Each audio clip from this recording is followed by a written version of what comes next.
Good day, mates. Welcome to Lehaj News. Today our focus will be on Santiago and his intriguing spiritual journey. Santiago's journey begins in Andalusia, Spain, where he is a shepherd and travels to different places to fulfill his dream of seeing the world, although his parents really wanted him to become a priest. Coming up next, we have Zach talking about Santiago's life before his spiritual journey in Andalusia, Spain.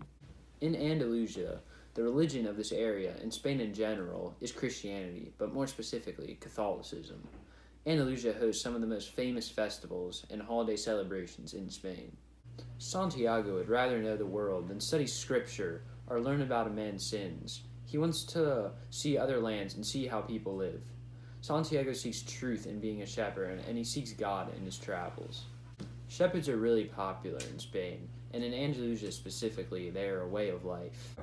This is what one of Santiago's sheep would look like. They were very essential to his journey. They taught him the language of the world and to follow his personal legend. Good afternoon. I'm Nick King. Today I'm going to be teaching about Santiago's journey through Tarifa and Tangier. In Tarifa, Santiago meets the King of Salem. The King of Salem teaches him to listen to his omens and to always pursue his personal legend. He also gives him these two stones called Urim and Thummim. They represent yes and no. And later throughout the story, after he leaves Tarifa, when Santiago sees those stones, they remind him of the King of Salem and to always listen to omens and pursue his dreams. Later in the story, Santiago ventures to a city called Tangier. In Tangier, Santiago meets a crystal merchant and ends up working for him for a long period of time. While working for the crystal merchant, Santiago learns that the crystal merchant had a personal legend of his own. His personal legend was to go to Mecca, which is one of the pillars of his Muslim religion. The Muslim religion is very popular in the area surrounding Tangier.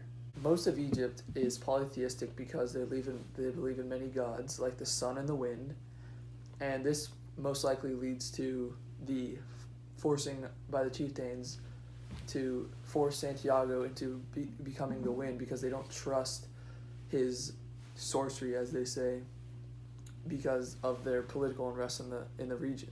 Up next, we are going to talk about Santiago and the significance of the monastery and finding the beetle. The monastery is a key part in Santiago's journey because throughout his journey, he encounters many signs of Christianity, including Melchizedek, the King of Salem, who is thought to be an angel and knows all of his past. And also, when he goes to the monastery, it's a true sign of religion because that is the last true place before finding his personal legend. And when he finds the beetle, it is said to be a sign of presence of God, which he finds his personal legend right then and there because he starts weeping and under the stars when he looks up at the moon and he realizes that he has found his purpose in life. Hello, Santiago. How are you today? I'm great. Thanks for having me on the show. What did you learn in your travels to Egypt? I learned all about the culture of these places, including the politics and religion. So, what did you learn in Tarifa? In Tarifa, I met the King of Salem. He taught me all about following your personal legend and to look for omens all the time.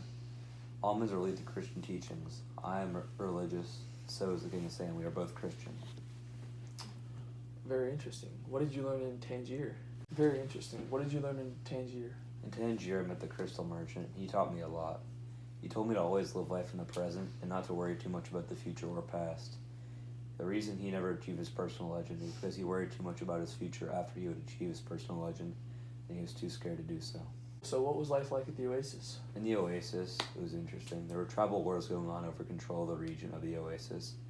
And what else I also found interesting was that the women there would always await their husband to return from their personal legends because they didn't want to hold back their husbands from achieving their goals. So when you saw the beetle, what was your initial reaction? I started to cry because I knew I'd been in touch with God and I had just achieved my personal legend. It's been an honor. Thank you for the inspiration that you showed us. Thank you so much. Have a good day. Alright everybody, now it's time for your favorite part, the viewer submitted jokes. Starting with, Incoming from Matt Brown from Atlanta, Georgia. He says, "Where do pharaohs like to eat? Pizza Tut." That's a good one, Matt. Thank you. Keep them coming, man. Matt, you're thank you. And now, here's one coming from Griffin Ramsey from Milton, Georgia.